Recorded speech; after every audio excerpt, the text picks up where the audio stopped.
오늘 우리에게 주시는 하나님의 말씀은 시편 103편 1절에서 22절까지 말씀입니다. 시편 103편 1절에서 22절 말씀입니다. 저와 교독하시고 마지막 22절은 합독하시겠습니다. 제가 먼저 받들어 읽겠습니다. 하나님의 말씀입니다. 내 영혼아 여호와를 송축하라. 내 속에 있는 것들아 다 그의 거룩한 이름을 송축하라. 내 영혼아 여호와를 송축하며 그의 모든 은택을 잊지 말지어다. 그가 내 모든 죄악을 사하시며 내 모든 병을 고치시며 내 생명을 파멸해서 속량하시고 인자와 긍휼로 관을 씌우시며 좋은 것으로 내 소원을 만족하게 하사 내 청춘을 독수리같이 새롭게 하시는도다. 여호와께서 공의로운 일을 행하시며 억압당하는 모든 자를 위하여 심판하시는도다. 그의 행위를 모세에게 그의 행사를 이스라엘 자손에게 알리셨도다. 여호와는 긍휼이 많으시고 은혜로우시며 노하기를 더디하시고 인자하심이 풍부하시도다. 자주 경책하지 아니하시며 노를 영원히 품지 아니하시리로다. 우리의 죄를 따라 우리를 처벌하지는 아니하시며 우리의 죄악을 따라 우리에게 그대로 갚지는 아니하셨으니 이는 하늘이 땅에서 높음같이 그를 경외하는 자에게 그의 인자하심이 크심이로다. 동이 성에서 먼 것 같이 우리의 죄가를 우리에게서 멀리 옮기셨으며 아버지가 자식을 긍휼히 여긴 같이 여호와께서는 자기를 경외하는 자를 긍휼히 여기시나니 이는 그가 우리의 죄를 아시며 우리가 단지 먼지뿐임을 기억하심이로다. 인생은 그 날이 풀과 같으며 그 영화가 들의 꽃과 같도다. 그것은 바람이 지나며 어서 지나니 그 있던 자리도 다시 알지 못하거니와 여호와의 인자하심은 자기를 경외하는 자에게 영원부터 영원까지 이르며 그의 공의는 자손의 자손에게 이르리니 곧 그의 언약을 지키고 기억하며 행하는 자에게로다. 여호와께서 그의 보좌를 하늘에 세우시고 그의 왕권으로 만유를 다스리시도다. 능력이 있어 여호와의 말씀을 행하며 그의 말씀의 소리를 듣는 여호와의 천사들이여 여호와를 송축하라. 그에게 수종들며 그의 뜻을 행하는 모든 천군이여 여호와를 송축하라. 여호와의 지으심을 받고 그가 다스리는 모든 곳에 있는 너희여 여호와를 송축하라. 내 영혼아 송축하라. 아멘. 오늘 우리가 함께 읽은 이 시편 103편은 다윗의 시로 다윗은 이 시를 통해 하나님께 찬송을 올려드릴 것을 다짐하고 있습니다. 그리고 또한 다윗은 시 3편 속에서 송축하라는 명령문을 통해 하나님을 찬양할 것을 우리에게 촉구하기도 합니다. 1절에서 2절입니다. 내 영혼아 여호와를 송축하라. 내 속에 있는 것들아 다 그의 거룩한 이름을 송축하라. 내 영혼아 여호와를 송축하며 그의 모든 은택을 잃지 말지어다. 1절에서 다윗은 가장 먼저 내 영혼아 여호와를 송축하라라고 그렇게 촉구합니다.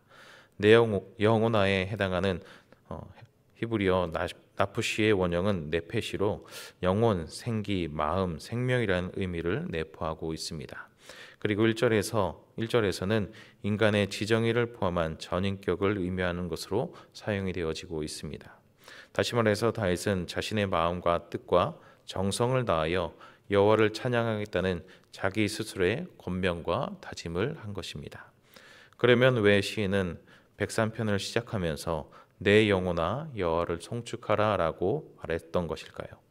이에 대한 힌트를 2절에서 주고 있는데 2절에서 이렇게 말합니다. 그의 모든 은택을 잊지 말지어다. 시인은 지금 여호와께로부터 받은 은택을 잊지 말라라고 말하고 있습니다. 그런데 여기서 시인은 기억하라는 말이 아닌 부정형의 표현을 사용해서 잊지 말라라고 말함으로써 이 시를 읽고 있는 독자에게 하나님의 백성들이 하나님을 찬양하지 않는다면 여호와의 은택이 점차 사라질 것이라는 그런 뉘앙스를 더해주고 있습니다. 그러면 다윗은 왜 하나님을 찬양하라고 말하며 하나님께서 내려주시는 은택을 잊지 말라고 말했던 것일까요? 다윗은 하나님께서 사무엘을 통해 자신에게 기름을 부어 이스라엘 왕으로 선택해 주셨으며 어려움에서 벗어나 왕이 되게 하신 여호와 하나님의 언약의 신실하심을 경험하였습니다. 그런 경험을 하였기에 다윗은 언약의 신실하신 여호와를 어떤 상황에서도 찬양하면 하나님께서 주실 은택을 경험하게 될 것이기에 하나님을 찬양하라고 말하며 그 은택 또한 잊지 말라라고 말하였던 것입니다. 그리고 이제 시인 다윗은 자신이 말한 잊지 말아야 할 하나님께서 주실 은택이 무엇인지를 3절부터 19절까지 말하고 있습니다. 3절 말씀입니다. 그가 내 모든 죄악을 사하시며 내 모든 병을 고치시며. 여호와를 송축해야 할 이유 가운데 다윗이 가장 먼저 말하고 있는 것은 죄 사함입니다. 이를 가장 먼저 언급하는 것은 그것이 가장 중요하기 때문일 것입니다. 상반절에서 내 죄악은 죄와 죄의 결과를 총체적으로 일컫는 말입니다. 하나님이 용서 못할 죄는 없으며 주님은 우리의 모든 죄의 문제를 해결하는 것을 기뻐하십니다. 그 이유는 죄가 하나님을 찬양하지 못하게 하는 장벽이 되기 때문입니다. 죄 사함에 이어서 다윗은 병 고치심의 은택에 대해 말합니다. 하나님께서는 우리의 병을 고치십니다. 육체적인 질병이 사람으로 하여금 하나님께 나아가는 동기가 되기 때문에 하나님께서는 우리의 질병을 곧바로 치료하지 않으시기도 하십니다. 하나님께서는 우리의 죄를 사하시고 나면 우리의 질병도 치료해 주시고 그것을 기뻐하십니다. 그러나 우리가 알아야 할 것은 영적인 병인 죄를 먼저 용서받고 난 후에 육체적인 병을 고쳐주심을 기대해야 한다라는 것입니다. 4절입니다. 내 생명을 파멸해서 속량하시고 인자와 긍휼로 관을 씌우시며. 세 번째로 언급되고 있는 것은 하나님은 생명을 위협하는 위기에서 우리를 구원하신다라는 것입니다. 파멸로 번역된 히브리어 마샤하트는 샤하트에서 유래된 명사로 무덤, 구덩이, 함정 등의 의미로 사용이 되어지는데 이것들은 스스로 절대 헤어나오지 못하는 위험에 빠진 사람의 절박한 상황을 의미하는 것입니다. 그리고 하나님께서는 그런 위험 가운데 있는 자를 속량하신다라고 말합니다. 시인은 하나님을 속량자라고 부르는데 여기에는 기업을 물을 자라는 뜻이 담겨져 있습니다. 즉 하나님께서 공경에 처한 사람을 마치 자신의 가족, 친지를 구하듯 기꺼이 구원해 주신다라는 의미입니다. 계속해서 다윗은 4절 하반절에서 하나님께서 인자와 긍휼로 관을 씌우신다라고 말을 합니다.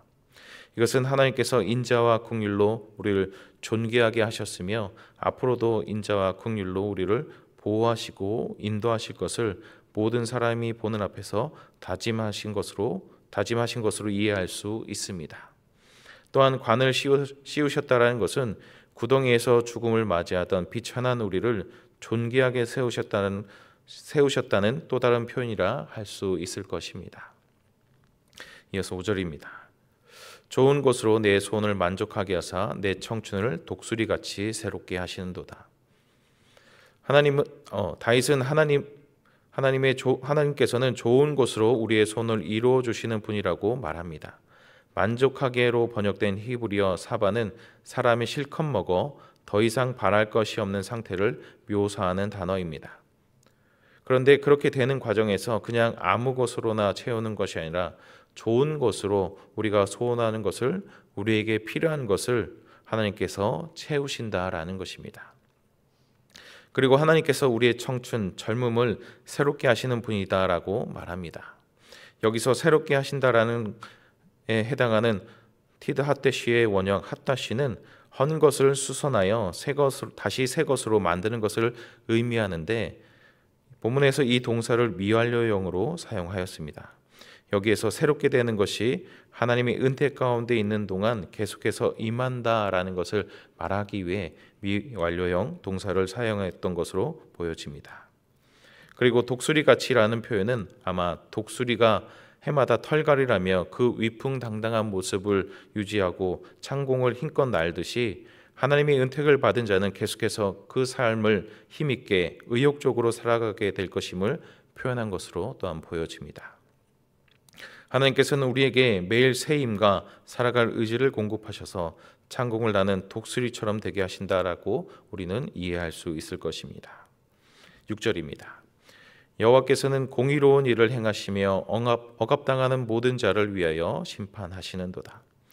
7번째로 하나님을 송축해야 할 근거로 말하는 은택은 하나님은 공의로운 재판을 하시는 분이시다라는 것입니다. 하나님께서 공의로운 일을 행하신다라는 것은 한쪽으로 치우치거나 감정적으로 일을 하시지 않으시기에 하나님께서 행하시는 일은 모두 다 공의롭다라는 것입니다. 그리고 하나님은 자신들의 형편이나 의지에 상관없이 외부적인 요인에 의하여 학대를 당하며 억울하게 짓밟히는 사람들이 없는지 살피셔서 재판하시며 회복시키신다는 의미입니다. 성경에서는 하나님께서는 고아, 과부, 나그네를 돌보시는 하나님으로 이야기하고 있습니다. 이 말은 하나님은 연약한 자를 긍휼히 여기시는 분이시다라는 것입니다. 그렇기 때문에 우리가 세상 가운데서 어려움을 당하고 괴로운 가운데 있을 때 하나님 앞에 나오면 하나님께서는 그 어려움과 괴로움 가운데서 일으켜 세우실 것을 우리는 확신할 수 있습니다.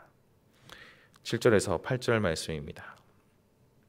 그의 행위를 모세에게 그의 행사를 이스라엘 자손에게 알리셨도다. 여호와는 긍휼이 많으시고 은혜로우시며 노하기를 더디하시고 인자하심이 풍부하시도다. 이제 다윗은 하나님께서 개인에게 베풀어 주시는 은택의 마지막을 말합니다. 그것은 하나님께서 행하시는 일들을 당신의 백성들에게 알려주신다라는 것입니다. 그런데 그것이 단순히 어떤 개념 정도만 알려주시는 것이 아니라 생생한 체험에 근거한 암, 인격적으로 친밀한 관계 속에서 알게 되는 암인 것입니다. 이것은 성경 속에서 하나님께서 계속해서 이스라엘 백성에게 말씀하시고 긍휼과 인자하심으로 기적을 보이시고 또 노하기를 더디하심으로 징계를 주시지만 또한 회복해 하심으로 이스라엘이 하나님께서 원하시는 것을 알아가게 하신 것으로 우리는 볼 수 있습니다.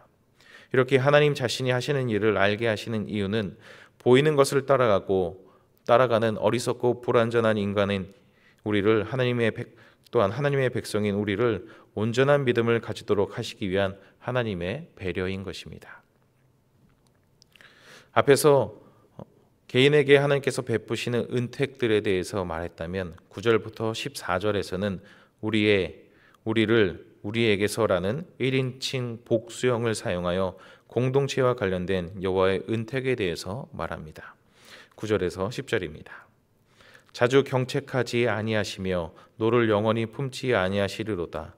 우리의 죄를 따라 우리를 처벌하지는 아니하시며 우리의 죄악을 따라 우리에게 그대로 갚지는 아니하셨으니.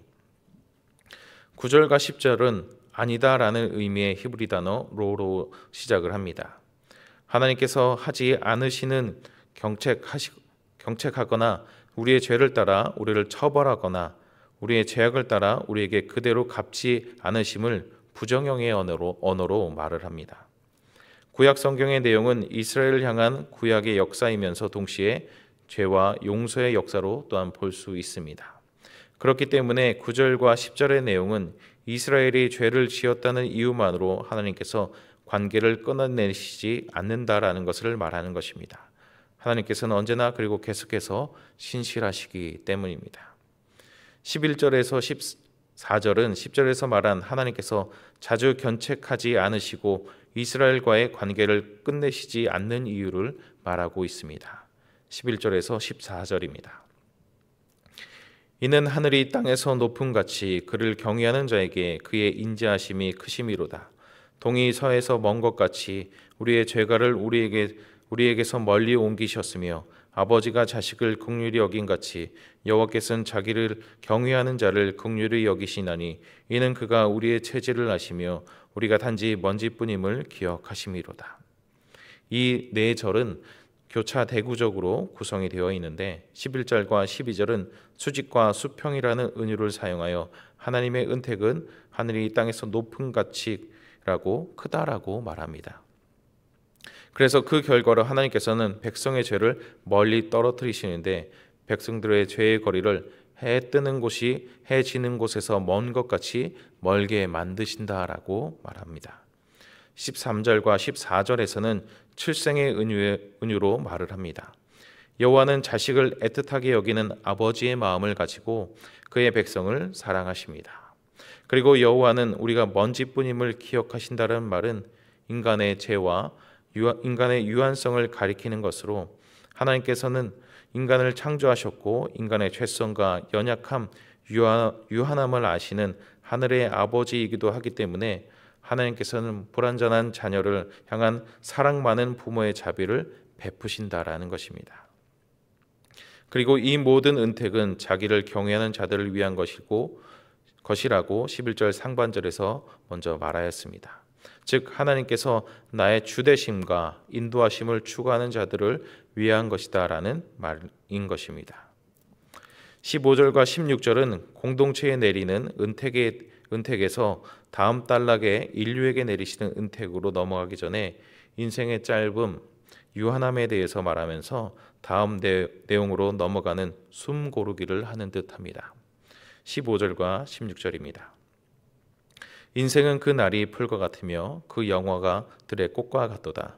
그것은 바람이 지나가며 없어지나니 그 있던 자리도 다시 알지 못하거니와. 인생이 끝났을 때 사람은 영원히 지속될 만한 어떤 것도 이 땅에 남겨놓지 않게 됨을 말합니다.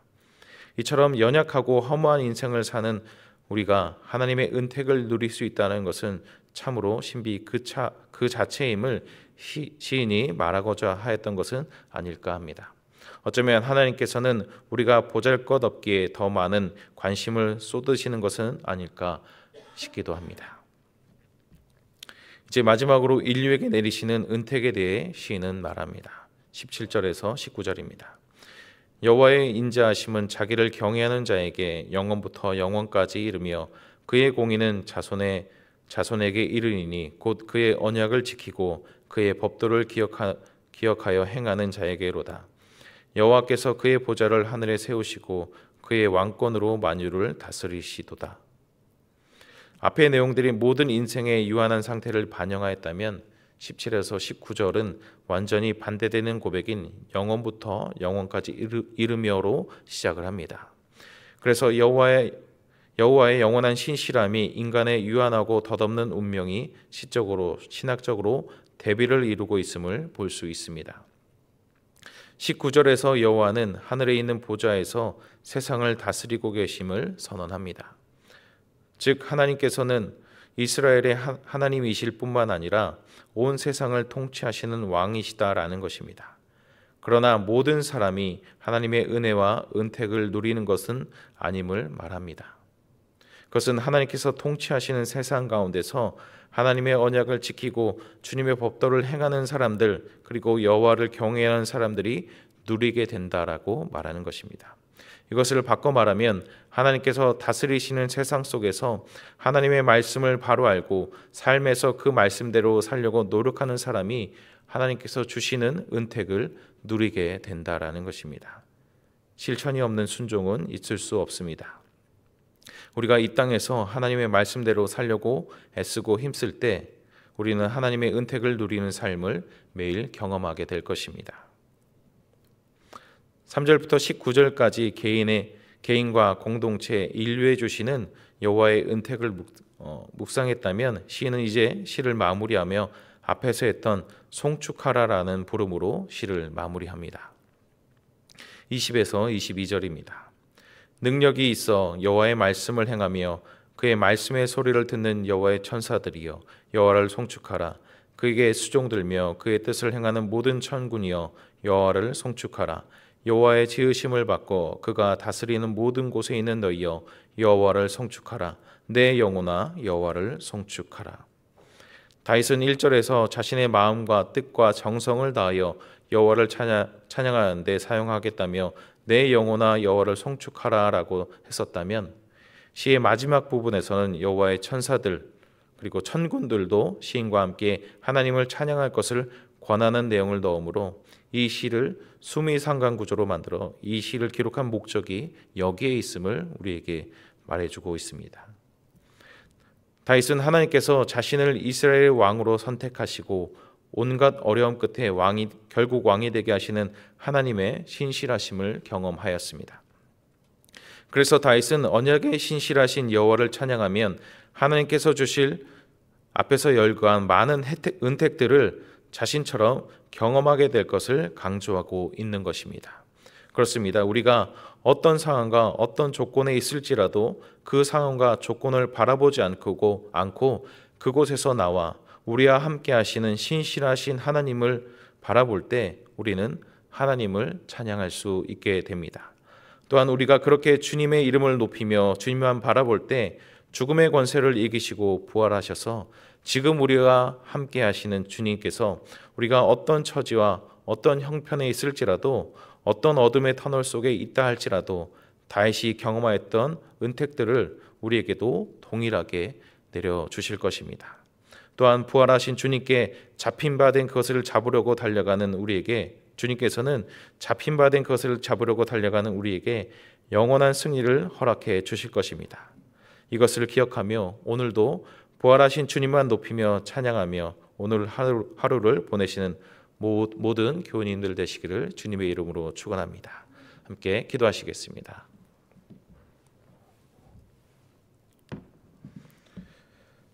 사랑과 은혜가 풍성하신 하나님 아버지, 다윗의 시편 말씀을 통해 주님의 놀라운 은택을 오늘 묵상하게 해주심에 감사를 드립니다. 우리의 모든 죄악을 사하시고 연약한 저희의 병을 고치시며 죽음의 위협에서 건져주시고 인자와 긍휼로 늘 함께 하시는 주님을 어떤 처지와 형편 가운데서도 찬양하는 저희가 되도록 주님 저희 가운데 은총을 더하여 주시옵소서. 주님의 크신 사랑과 은혜를 잊지 않고 늘 주님을 경외하며 말씀에 순종하는 삶, 그 삶을 오늘도 살아가도록 인도하여 주시옵소서. 예수님의 이름으로 기도드립니다. 아멘.